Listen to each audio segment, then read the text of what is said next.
উচিত শিক্ষা দেওয়া, এরকম যেরকম এলওপি বললেন না যে প্যালেস্টাইন যেভাবে গাজাকে নির্মূল করে দিয়েছে, সেরকম একটা উচিত শিক্ষা দেওয়া দরকার। দেখুন, আমরা রেসপন্সিবল সিটিজেন্স, আমরা বিধায়ক, আমরা বলতে পারি না যে যুদ্ধ লাগিয়ে দাও, বলতে পারি না, কারণ ওদের কাছে পরমাণু বোমা আছে। সুতরাং সব কিছু ভেবে করতে হবে।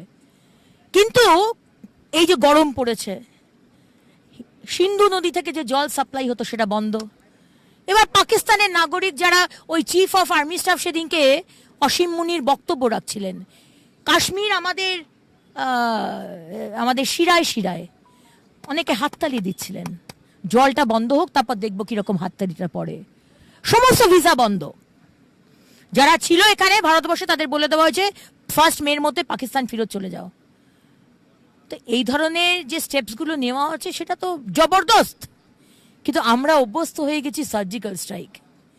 এবং আমাদের দৃঢ় বিশ্বাস মাননীয় প্রধানমন্ত্রী ওই চিফ অফ আর্মি স্টাফ আর পাকিস্তান মিলিটারির বাড়িতে ঢুকে, আতঙ্কবাদীদের তো আমরা মারবই, কিন্তু পিছন থেকে যারা মেঘনাদের মতো লড়াইটা করছে না আড়ালে, সেই chief of army staff Asim Munir আর মিলিটারি যারা রয়েছে পাকিস্তানে, তাদের বাড়ি ঢুকে উচিত শিক্ষা দিতে হবে।